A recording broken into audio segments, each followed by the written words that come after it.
Hello, welcome back to my channel. This is Arathy Gopalakrishnan. So, in the covering the topic 301 redirection pettiyana. So, what is 301 redirection? What is the difference between 301 and 302 redirections? പിന്നെ 301 റീഡയറക്ഷനും SEOയും തമ്മിൽ എന്തെങ്കിലും relation ഉണ്ടോ എന്നുള്ളത്, പിന്നെ ചില terms link juice, link equity, അങ്ങനെ കുറച്ച് ടേംസിനെ കുറിച്ച് പറയുന്നുണ്ട്. പിന്നെ 301 റീഡയറക്ഷൻ നമുക്ക് വെബ്സൈറ്റിൽ എങ്ങനെ ഇംപ്ലിമെൻറ്റ് ചെയ്യാം എന്നുള്ളതും പറയുന്നുണ്ട്. അത് തന്നെ രണ്ട് ടൈപ്പ് ഉണ്ട്. ഒന്ന് നമുക്ക് പ്ലഗിൻസ് യൂസ് ചെയ്ത് ചെയ്യാം. പിന്നെ രണ്ടാമത്തേത് കൺട്രോൾ പാനലിൽ HT-access ആ ഫയലിൽ കോഡ് സെറ്റ് ചെയ്ത് കൊടുത്തിട്ട് ചേഞ്ച് ചെയ്യാം. ഓക്കെ, സോ നിങ്ങൾക്ക് എന്തെങ്കിലും ഡൗട്ട് ഉണ്ടെങ്കിൽ പ്ലീസ് കമൻറ്റ്സ് ബിലോ. പിന്നെ ഏതെങ്കിലും topics related to digital marketing cover ചെയ്യണം എന്നുണ്ടെങ്കിൽ അതും please comment below. Okay, so video ഇഷ്ടമായാൽ തീർച്ചയായും സബ്സ്ക്രൈബ് ചെയ്യാൻ മറക്കരുത്. So straight to the video. So first നമ്മൾ അറിഞ്ഞിരിക്കേണ്ട 301 റീഡയറക്ഷൻ എന്താണെന്നാണ്. നിങ്ങളിപ്പോൾ ഗൂഗിളിൽ സെർച്ച് ചെയ്തു, അതിൽ ഇപ്പം ഒരു കമ്പനി വെബ്സൈറ്റ് സെർച്ച് ചെയ്തു, എന്നിട്ട് നിങ്ങൾ ഒരു ലിങ്ക് ആ കമ്പനി വെബ്സൈറ്റിൻ്റെ ലിങ്കിൽ ക്ലിക്ക് ചെയ്തു. ക്ലിക്ക് ചെയ്യുമ്പോഴത്തേക്ക് അത് 404 എറർ കാണിക്കുന്നു. അതായത് the requested URL was not found on the server. ഇത് ശരിക്കും എക്സ്പ്ലെയിൻ ചെയ്യാനായിട്ട് നമുക്കൊരു റിയൽ ലൈഫ് എക്സാമ്പിൾ തന്നെ എടുത്ത് നോക്കാം. നിങ്ങളിപ്പം സ്ഥിരമായിട്ട് ഒരു 2 ആഴ്ച കൂടുമ്പോൾ ചെന്ന് കഴിക്കുന്ന ഒരു റെസ്റ്റോറൻ്റ് ആണെന്ന് വെച്ചോ. നിങ്ങൾക്ക് അവിടുത്തെ ഫുഡ് ഭയങ്കര ഇഷ്ടമാണ്. സോ നിങ്ങൾ 2 വീക്സ് ഒക്കെ കൂടുമ്പോൾ അവിടെ ഒരു ദിവസം പോയി കഴിക്കാറുണ്ട്. അപ്പം ഇടയ്ക്ക് നിങ്ങൾ ഒരു 1 മന്ത് ഗ്യാപ്പൊക്കെ കഴിഞ്ഞിട്ട് വീണ്ടും അവിടെ ചെല്ലുമ്പോഴേക്കും റെസ്റ്റോറൻറ്റ് ക്ലോസ്ഡ് ആണ്.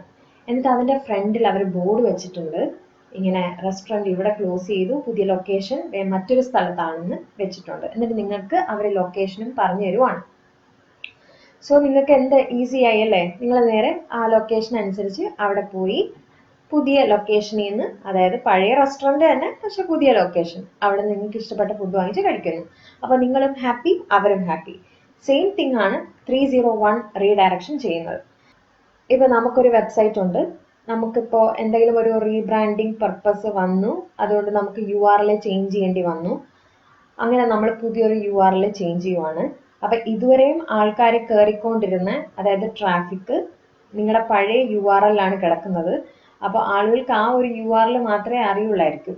അപ്പോൾ എപ്പോഴും അവർ അതിൽ തന്നെ ആയിരിക്കും ക്ലിക്ക് ചെയ്യുന്നത്.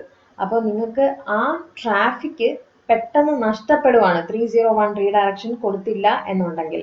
അപ്പോൾ 301 റീഡയറക്ഷൻ കൊടുക്കുവാണെങ്കിൽ എന്ത് സംഭവിക്കും? ആളുകൾ ആ പഴയ വെബ്സൈറ്റിൽ തന്നെ, അതായത് ആ URL തന്നെ ക്ലിക്ക് ചെയ്യും. ക്ലിക്ക് ചെയ്യുമ്പോഴത്തേക്ക് എന്ത് സംഭവിക്കും? അവർ നേരെ റീഡയറക്റ്റഡ് ടു നിങ്ങളുടെ പുതിയ URLിലേക്ക് വരും. ഇനിയിപ്പോൾ നിങ്ങൾ 301 റീഡയറക്ഷൻ കൊടുത്തില്ലെങ്കിലോ, നിങ്ങളുടെ ആ പഴയ വെബ്സൈറ്റ് ക്ലിക്ക് ചെയ്യുമ്പോഴത്തേക്ക് ഇതുപോലെ 404 എറർ കാണിക്കും. അതിൽ അവർ പറയുന്നുണ്ട് ഈ ഒരു URL ഇപ്പോൾ സെർവറിൽ കാണുന്നില്ല. അപ്പം നിങ്ങളുടെ പുതിയ URL ആൾക്കാർക്ക് അറിയാൻ പറ്റൂ? ഇല്ല. അപ്പം നിങ്ങൾക്ക് ട്രാഫിക് അതുവഴി വരുമോ? ഇല്ല. സോ ഈ 301 റീഡയറക്ഷനും SEOയും തമ്മിൽ ബന്ധമുണ്ടോ എന്ന് ചോദിച്ചു കഴിഞ്ഞാൽ ബന്ധമുണ്ട്. അതെങ്ങനെയാണ് പറയേണ്ടതെന്ന് വെച്ച് കഴിഞ്ഞാൽ ഇതിൽ 2 കാര്യങ്ങൾ നിങ്ങൾ അറിഞ്ഞിരിക്കണം. ഒന്ന്, ലിങ്ക് ജ്യൂസ് എന്താണെന്ന് അറിഞ്ഞിരിക്കണം. പിന്നെ ലിങ്ക് ഇക്വിറ്റി എന്താണെന്ന് അറിഞ്ഞിരിക്കണം. സപ്പോസ് ഇപ്പോൾ നിങ്ങൾക്ക് ഒരു നല്ലൊരു കണ്ടന്റ് നിങ്ങൾ എഴുതുവാണ്. ഓക്കെ, നിങ്ങളുടെ വെബ്സൈറ്റിൽ ഒരു ബ്ലോഗിൽ നിങ്ങൾ കണ്ടന്റ് എഴുതുവാണ്. അപ്പോൾ ആ കണ്ടന്റ് ഇഷ്ടപ്പെട്ട് മറ്റൊരു ഇൻ്റർനാഷണൽ ജേർണൽ അത് കണ്ടു, അവർ നിങ്ങളുടെ കണ്ടന്റ് അതിൽ പബ്ലിഷ് ചെയ്തു, മെൻഷനിങ് യു, അതായത് അവരൊരു ലിങ്ക് ഒക്കെ വെച്ചിട്ട് ഫുൾ ആർട്ടിക്കിൾ കൊടുത്ത് നിങ്ങളുടെ കമ്പനിയുടെ അല്ലെങ്കിൽ നിങ്ങളുടെ ബ്ലോഗിൻ്റെ ഒക്കെ ലിങ്ക് ഒക്കെ വെച്ചിട്ട് ഫുൾ ആർട്ടിക്കിൾ കൊടുത്തിട്ടുണ്ടെന്ന് വെച്ചോ. അപ്പോൾ എന്താണ് സംഭവിക്കുന്നത്? ഇൻ്റർനാഷണൽ ജേർണൽ അല്ലെങ്കിൽ മാഗസിൻ എന്ന് പറയുമ്പോൾ ഒരുപാട് ട്രാഫിക് ഉള്ള, അതായത് ഒരുപാട് വിസിറ്റേഴ്സ് കയറുന്ന സ്ഥലങ്ങളാണ്. അപ്പോൾ ഇവർ ഈ കണ്ടന്റ് വായിച്ചിട്ട് നേരെ ആ ലിങ്കിൽ ക്ലിക്ക് ചെയ്യുമ്പോഴത്തേക്കും നിങ്ങളുടെ വെബ്സൈറ്റിലേക്കായിരിക്കും റീഡയറക്റ്റ് ചെയ്ത് പോകുന്നത്. അപ്പോൾ എന്താണ് സംഭവിക്കുന്നത്?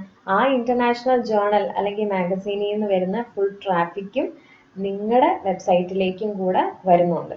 അതായത് ആരൊക്കെ ആ ലിങ്കിൽ ക്ലിക്ക് ചെയ്യുന്നുണ്ടോ അവർക്കെല്ലാം നിങ്ങളുടെ വെബ്സൈറ്റിലേക്കും കൂടെ വരുന്നുണ്ട്. അപ്പോൾ എന്താ അവിടെ സംഭവിക്കുക? ലിങ്ക് ജ്യൂസ് അവിടെ ഫ്ലോ ചെയ്യുവാണ്. ലിങ്ക് ജ്യൂസ് ഫ്ലോനെയാണ് അത് പറയുന്നത്. ഇനി next one is link equity.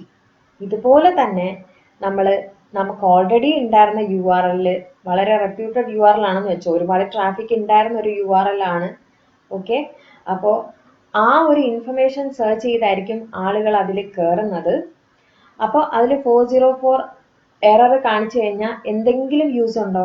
ഇല്ല. അപ്പോൾ നമ്മൾ റീഡയറക്ഷൻ കൊടുക്കുമ്പോൾ എന്ത് സംഭവിക്കും? നമ്മുടെ പുതിയ URL ലേക്ക് പോകും. അതായത് ലിങ്ക് വാല്യൂ അവിടെ പാസ് ചെയ്യുവാണ്. നിങ്ങളുടെ പഴയ വെബ്സൈറ്റിലുള്ള അതേ value is passed on to നിങ്ങളുടെ പുതിയ വെബ്സൈറ്റ്. അതായത് ലിങ്ക് വാല്യൂ, അതായത് നേരത്തെ ഉണ്ടായിരുന്ന അതേ സംഭവം തന്നെയാണ്, അതേ വാല്യൂ, അതേ ഇൻഫർമേഷൻ തന്നെയാണ് നിങ്ങൾ ഇപ്പോഴും പ്രൊവൈഡ് ചെയ്യുന്നത് എന്ന് ബോധ്യപ്പെടുത്തണം. അതാണ് ലിങ്ക് വാല്യൂ എന്ന് പറയുന്നത്. അപ്പോൾ എന്താ ഇവിടെ സംഭവിക്കുക? യൂസർ എക്സ്പീരിയൻസ് വളരെ ഹൈ ആണ്. അപ്പോൾ യൂസർ എക്സ്പീരിയൻസും നിങ്ങളുടെ SEOയും തമ്മിൽ ബന്ധമില്ലേ? ബന്ധമുണ്ട്. യൂസർ എക്സ്പീരിയൻസ് ഹൈ ആകുമ്പോഴത്തേക്ക് നാച്ചുറലി SEO ഓൾസോ ഹൈ ആയിരിക്കും. പിന്നെ ഇതിൽ നിങ്ങൾ അറിഞ്ഞിരിക്കേണ്ട മെയിൻ ഒരു കാര്യം എന്ന് വെച്ചാൽ 301 റീഡയറക്ഷനും റാങ്കിങ്ങും തമ്മിൽ ബന്ധമുണ്ടോ എന്ന് ചോദിച്ചു കഴിഞ്ഞാൽ ഇപ്പോൾ SEO ഹൈ ആക്കാൻ അല്ലെങ്കിൽ ടോപ്പ് റിസൾട്ട്സിൽ വരാനൊന്നും 301 റീഡയറക്ഷൻ സഹായിക്കില്ല. പക്ഷേ നിങ്ങൾക്കുള്ള റാങ്കിങ് പ്രിസർവ് ചെയ്യാൻ സഹായിക്കും. ഓക്കെ, അതായത് റാങ്കിങ് പ്രിസർവ് ചെയ്യാനാണ് സഹായിക്കുന്നത്. അല്ലാതെ ഇത് ചെയ്തെന്ന് വെച്ച് ഹൈ ആവണമെന്നോ അല്ലെങ്കിൽ കുറയണോ എന്നോ അങ്ങനെയൊന്നുമില്ല. Just it preserves ranking. നിങ്ങളുടെ ട്രാഫിക് പഴയതുപോലെ ഒരു മാറ്റവും ഇല്ലാണ്ട് നിങ്ങൾക്ക് കിട്ടിക്കൊണ്ടിരിക്കും. അതാണ് ഇതിൻ്റെ ബെനിഫിറ്റ്. ഇനി നിങ്ങൾ അറിഞ്ഞിരിക്കേണ്ട കാര്യം, what is the difference between 301 and 302 റീഡയറക്ഷൻസ്. ഈ റീഡയറക്ഷൻ തന്നെ പല ടൈപ്പ് ഉണ്ട്. 301 ഉണ്ട്, 302 ഉണ്ട്, 307 ഉണ്ട്, അങ്ങനെ കുറേ ഉണ്ട്. അപ്പം നമ്മൾ ഇതിനകത്ത് മെയിനായിട്ട് ഡിസ്കസ് ചെയ്യുന്ന 301 ആണ്. ഇനി 302 കൂടെ നിങ്ങൾ അറിഞ്ഞിരിക്കണം. ഇപ്പോൾ ടെമ്പററി ആയിട്ട് ഒരു വെബ്സൈറ്റിനെ മാറ്റണം എന്നുണ്ടെങ്കിൽ നമുക്ക് 302 യൂസ് ചെയ്യാം. അതായത് ഞാനിപ്പോൾ എൻ്റെ വെബ്സൈറ്റിൽ പെട്ടെന്ന് കുറച്ച് ചേഞ്ചസ് ഒക്കെ വരുത്തുവാണ്. അത് എനിക്ക് ആൾക്കാരെ കാണിക്കാൻ താല്പര്യമില്ല. അപ്പോൾ നല്ല ട്രാഫിക് ഉള്ള സൈറ്റാണ്. അപ്പോൾ ആളുകൾ ആ സൈറ്റിൽ കയറുന്നവരൊക്കെ ഈ മെയിൻ്റനൻസ് പരിപാടി കാണാതെ നേരെ ഒരു ടെമ്പററി ലാൻഡിംഗ് പേജിലേക്ക് റീഡയറക്റ്റ് ചെയ്യണം. അപ്പം അതിന് വേണ്ടി യൂസ് ചെയ്യുന്നതാണ് 302. അതായത് ടെമ്പററി ആയിട്ട് താൽക്കാലികമായിട്ടുള്ള മാറ്റം. ഓക്കെ, അതേസമയം 301 ആണെങ്കിൽ പെർമനൻറ്റ് റീഡയറക്ഷൻ ആണ്. അപ്പം ഇത് രണ്ടും SEOയും തമ്മിൽ ബന്ധമുണ്ടോ എന്ന് ചോദിച്ചു കഴിഞ്ഞാൽ ടെമ്പററി റീഡയറക്ഷൻസ്, അതായത് 302 റീഡയറക്ഷനും SEOയും തമ്മിൽ ഒരു ബന്ധവുമില്ല. 301 റീഡയറക്ഷൻ ചെയ്തു കഴിഞ്ഞാൽ SEO പെർഫോമൻസ് ഇംപ്രൂവ് ചെയ്യാൻ പറ്റും. അതായത് യൂസർ എക്സ്പീരിയൻസ് ആണ് അവിടെ കൂടുന്നത്. അപ്പോൾ ഇത് നമുക്ക് പല രീതിയിൽ ഇംപ്ലിമെന്റ് ചെയ്യാൻ പറ്റും. ഈ ബ്രോക്കൺ ലിങ്ക്സ് ഒക്കെ വരുമ്പോഴും നമുക്കത് കറക്റ്റ് ചെയ്യാൻ വേണ്ടിയിട്ട് ഈ റീഡയറക്ഷൻസ് യൂസ് ചെയ്യാൻ പറ്റും. ഇനി ഇത് നമുക്ക് വേർഡ്പ്രസ്സിലും അപ്പാച്ചിയിലും ചേഞ്ച് ചെയ്യാം. എങ്ങനെയാണ് ഇത് ചെയ്യേണ്ടതെന്നുള്ളത്. അപ്പോൾ വേർഡ്പ്രസ്സിൽ കുറേ പ്ലഗിൻസ് അവൈലബിൾ ആണ്. അപ്പോൾ അതിൽ ഞാൻ കാണിച്ചു തരാം. അപ്പോൾ ഇതിൻ്റെ വേർഡ്പ്രസ് ഡാഷ്ബോർഡ് ആണ്. പ്ലഗിൻസിൽ ഞാൻ ആഡ് ന്യൂ കൊടുക്കുവാണ്. റീഡയറക്ഷൻ പ്ലഗിൻ എന്നും പറഞ്ഞിട്ട് ഒരെണ്ണമുണ്ട്. റീഡയറക്ഷൻ.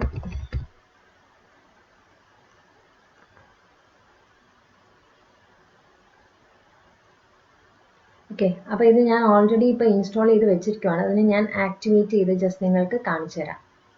ആക്ടിവേറ്റ്. അപ്പോൾ റീഡയറക്ഷനിൽ പോയി റീഡയറക്ഷൻ. അപ്പോൾ റീഡയറക്ഷൻ ഇപ്പോൾ ആക്ടിവേറ്റ് ആയിട്ടുണ്ട്. ഇതിൻ്റെ സംഭവങ്ങളൊക്കെ കിടക്കുന്നത് നമ്മുടെ ടൂൾസിൽ കാണാൻ പറ്റും. ടൂൾസിൽ നമുക്ക് റീഡയറക്ഷൻ ഓപ്ഷൻ ഉണ്ട്. അപ്പോൾ അതിൽ ക്ലിക്ക് ചെയ്യുക. അപ്പോൾ ഇതിൽ സോഴ്സ് URLും ടാർഗറ്റ് URLും കൊടുത്തിട്ടുണ്ട്. സോഴ്സ് URL എന്ന് വെച്ചാൽ നമ്മുടെ പഴയ URL. റീഡയറക്റ്റഡ് URL അത് ഡെസ്റ്റിനേഷൻ URL ആണ്. ടാർഗറ്റ് URL അതായത് എങ്ങോട്ടാണോ പോകേണ്ടത് അത് ടാർഗറ്റ് URL. അപ്പോൾ ഇത് രണ്ടും കൊടുത്തിട്ട് സ്റ്റാർട്ട് സെറ്റപ്പ് കൊടുത്താൽ മതി. ഓക്കെ, അപ്പോൾ എനിക്ക് റീഡയറക്ഷൻ്റെ ആവശ്യമില്ല, അതുകൊണ്ട് ഞാനത് ചെയ്യുന്നില്ല. പിന്നെ നെക്സ്റ്റ് പ്ലഗിൻ എന്ന് പറഞ്ഞാൽ ആഡ് ന്യൂ. അതിൽ പേജ് ലിങ്ക് 2 എന്ന് പറഞ്ഞിട്ട് ഒരു പ്ലഗിൻ ഉണ്ട്. Page links 2. This is the plugin page links 2. അപ്പോൾ ഇത് ഇപ്പോൾ ആക്ടിവേറ്റ് ആയിട്ട് കിടക്കുവാണ്. അപ്പം നമുക്ക് പ്ലഗിൻസിൽ പോയി അതൊന്ന് ചെക്ക് ചെയ്ത് നോക്കാം. പേജ് ലിങ്ക്സ് 2 അത് ആക്റ്റീവാണ്. ഇത് എന്തിനാണ് യൂസ് ചെയ്യുന്നത് വെച്ചാൽ നമ്മുടെ പോസ്റ്റുകളാണ്. ഓക്കെ, നമ്മുടെ ബ്ലോഗ് പോസ്റ്റുകൾക്ക്, അതായത് ആ പോസ്റ്റ് അതുപോലെ വെച്ചിട്ട് റീഡയറക്റ്റ് ചെയ്യുന്ന പരിപാടിയാണ് പേജ് ലിങ്ക്സ് 2 യൂസ് ചെയ്യുന്നത്. അതെങ്ങനെയാണെന്ന് കാണിച്ചു തരാം. നമ്മുടെ പോസ്റ്റുകളിൽ പോയി ഇപ്പം എനിക്ക് ഈ പോസ്റ്റാണ് റീഡയറക്റ്റ് ചെയ്യേണ്ടതെന്ന് വെച്ചോ. അപ്പോൾ ഞാൻ അത് എഡിറ്റ് ഓപ്ഷൻ കൊടുത്തു. മറ്റേ പ്ലഗിൻ എന്താ ചെയ്യുന്നതെന്ന് മനസ്സിലായല്ലോ. അതായത് ഒരു ഫുൾ URL ആണ്, സോഴ്സ് URL, ഡെസ്റ്റിനേഷൻ URL ആണ് മാറ്റുന്നത്. അതായത് ഒറ്റ സോഴ്സ് URL, ഒറ്റ ഡെസ്റ്റിനേഷൻ URL. ഇതെങ്ങനെയാണ് ചെയ്യുന്നതെന്ന് വെച്ചാൽ നമുക്ക് ഓരോ പോസ്റ്റുകളിൽ ചെയ്യാൻ പറ്റും, ഇൻഡിവിജ്വലായിട്ട്. കാണിച്ചു തരാം. പോസ്റ്റ്. അപ്പോൾ അതിൻ്റെ ഏറ്റവും താഴെ ഞാൻ പോയി നോക്കുമ്പോൾ point this content to normal WordPress URL കൊടുക്കാം. അതല്ല എനിക്കൊരു കസ്റ്റം URLിലേക്ക് പോകണം എന്നുണ്ടെങ്കിൽ ഞാൻ എന്ത് ചെയ്യണം, ആ കസ്റ്റം URL കൊടുത്തു. ആ കസ്റ്റം URL കൊടുക്കുമ്പോൾ ഇങ്ങനൊരു ബോക്സ് വരും. അപ്പോൾ അതിൽ നിങ്ങൾക്ക് എങ്ങോട്ടേക്കാണോ റീഡയറക്റ്റ് ചെയ്യേണ്ടത് ഈ പർട്ടിക്കുലർ പോസ്റ്റ്, അങ്ങോട്ടേക്ക് റീഡയറക്റ്റ് ചെയ്യാം. എന്നിട്ട് വേണം എന്നുണ്ടെങ്കിൽ ഓപ്പൺ ദിസ് ലിങ്കിന് ന്യൂ ടാബ് കൊടുക്കാം. അതായത് ഈ പേജിൽ കയറുമ്പോൾ പുതിയൊരു ടാബിൽ ആ പർട്ടിക്കുലർ പേജ് വ്യൂ ചെയ്യും. ഓക്കെ, അതാണ് സംഭവം. എന്നിട്ട് ഇത് അപ്ഡേറ്റ് ചെയ്യാം. അപ്പോൾ ഇത് നമ്മൾ ഓരോ പോസ്റ്റുകളിൽ ചെയ്യുന്ന റീഡയറക്ഷനാണ്. പിന്നെ വേറെ ഒരു റീഡയറക്ഷൻ ഉള്ളതെന്ന് വെച്ച് കഴിഞ്ഞാൽ ആഡ് ന്യൂ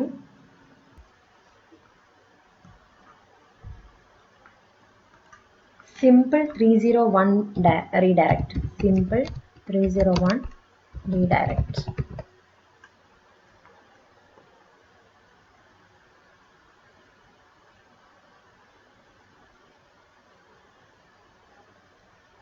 വേണ്ട, ഇതാണ് സംഭവം. ഓക്കെ, ഇതും സെയിം പ്രൊസീജിയർ തന്നെയാണ്.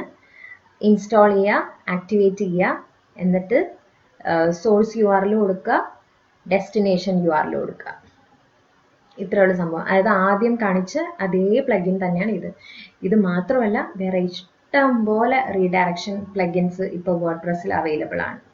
ഇനി നമുക്കല്ലാതെ നമ്മുടെ കൺട്രോൾ പാനൽ, അതിൽ ഫയൽ മാനേജറിലൊക്കെ പോയി htaccessൽ ചേഞ്ച് വരുത്തി നോക്കാം. അതെങ്ങനെയാണെന്ന് നോക്കാം. ഇതേ റീഡയറക്ഷൻ തന്നെ അതിലും നമുക്ക് ചെയ്യാൻ പറ്റും. അപ്പോൾ ഇതിപ്പോൾ ഞാൻ എൻ്റെ കൺട്രോൾ പാനലിൽ പോവുകയാണ്. അപ്പോൾ കൺട്രോൾ പാനലിൽ പബ്ലിക് HTML ഉണ്ടാവും. പബ്ലിക് HTMLലാണ് ഞാനിപ്പോൾ നിൽക്കുന്നത്. Okay, this is public HTML. അപ്പോൾ അതിൽ htaccess എന്നും പറഞ്ഞിട്ട് ഒരു സംഭവമുണ്ട്, ഒരു ഫയല്. Okay, text ഫയലാണ്. അപ്പോൾ ഇത് കാണുന്നില്ല എന്നുണ്ടെങ്കിൽ നിങ്ങൾ സെറ്റിങ്സിൽ പോയിട്ട് ഷോ ഹിഡൻ ഫയൽസ് ഓപ്ഷൻസ് കൊടുത്താൽ മതി. ഓക്കെ, അപ്പോൾ കാണാൻ പറ്റും. ഇതിപ്പോൾ ഓൾറെഡി എനിക്കുണ്ട്. അപ്പം .htaccess എന്നാണ് ഇതിൻ്റെ പേര്. അപ്പോൾ അത് ഒന്നെങ്കിൽ ഇത് രണ്ട് രീതിയിൽ നമുക്ക് ചെയ്യാം. നമ്മൾ ഡയറക്റ്റ് എഡിറ്റ് ചെയ്താലുള്ള പ്രശ്നം എന്ന് വെച്ച് കഴിഞ്ഞാൽ ഇൻ കേസ് എന്തെങ്കിലും ഒരു എറർ വന്നു കഴിഞ്ഞാൽ മൊത്തത്തിൽ പണി പാളാനുള്ള സാധ്യതയുണ്ട്. അപ്പോൾ നമ്മൾ എങ്ങനെയാണ് ഇത് സാധാരണ രീതിയിൽ ചെയ്യാന്ന് വെച്ച് കഴിഞ്ഞാൽ ഈ .htaccessനെ ഒന്ന് ഡൗൺലോഡ് ചെയ്യാം. ഓക്കെ, ഞാനിവിടെ താഴെ ഡൗൺലോഡ് ചെയ്തിട്ടിട്ടുണ്ട്. എനിക്കിത് എഡിറ്റ് ചെയ്യാനുള്ള ഒരു സംഭവങ്ങളും എൻ്റെ സിസ്റ്റത്തിൽ ഇപ്പോൾ അവൈലബിൾ അല്ല. Notepad++ ഒക്കെ ഉണ്ടെങ്കിൽ അതിലിട്ട് എഡിറ്റ് ചെയ്യാം. ഇപ്പം എൻ്റെ കയ്യിൽ ഒന്നും ഇല്ല എഡിറ്റ് ചെയ്യാൻ. അതുകൊണ്ട് ഇത് ഞാൻ ഡൗൺലോഡ് ചെയ്തിട്ട് കാര്യമൊന്നുമില്ല. എന്നാലും നിങ്ങൾക്ക് കാണിച്ചു തരാം, ബാക്കപ്പ് എടുത്ത് കാണിച്ചു തരാം. അപ്പം ഞാൻ ഡൗൺലോഡ് ചെയ്തപ്പോൾ താഴെ വന്ന് കിടപ്പുണ്ട്. എന്നിട്ട് ഈ .htaccessനെ ഒന്ന് റീനെയിം ചെയ്തിട്ടേക്കണം. അതായത് .htaccess old എന്നോ അങ്ങനെ എന്തെങ്കിലും ഒരു റീനെയിം ഓപ്ഷൻ ഇവിടെ ഉണ്ട്. റീനെയിം ഇട്ട് അതങ്ങനെ ഇട്ടേക്കുക. ഓക്കെ, എന്നിട്ട് നിങ്ങൾ ഡൗൺലോഡ് ചെയ്ത ഈ htaccessനെ ഓപ്പൺ ചെയ്ത് എഡിറ്റ് ചെയ്ത്, അതായത് എന്തൊക്കെയാണ് കോഡിൽ മാറ്റം വരുത്തേണ്ടതെന്ന് വെച്ചാൽ അത് എഡിറ്റ് ചെയ്ത് സേവ് ചെയ്ത് ഇവിടെ അപ്ലോഡ് എന്ന് പറഞ്ഞ ഓപ്ഷൻ ഉണ്ട്. എന്നിട്ട് ആ നമ്മൾ സേവ് ചെയ്ത് വെച്ചിരിക്കുന്ന ആ .htaccessനെ വീണ്ടും അപ്ലോഡ് ചെയ്ത് കയറ്റുക. ഇത് പബ്ലിക് HTMLാണേ. അപ്പോൾ എനിക്കിപ്പോൾ ഇത് എഡിറ്റ് ചെയ്യാനുള്ള സാധനങ്ങളൊന്നും കയ്യിലില്ലാത്തത് കൊണ്ട് ഞാനിപ്പോൾ ഡയറക്റ്റ് കാണിച്ചു തരാം. ഓക്കെ, അപ്പോൾ എൻ്റെ htaccessൽ ഞാൻ എഡിറ്റ് ഓപ്ഷൻ ഇവിടെ ഉണ്ട്. ഡയറക്റ്റ് എഡിറ്റ് കൊടുക്കുവാണ്.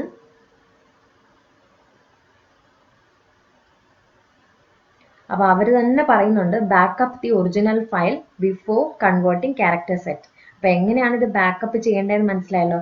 ആദ്യം ഇത് ഡൗൺലോഡ് ചെയ്തിടുക.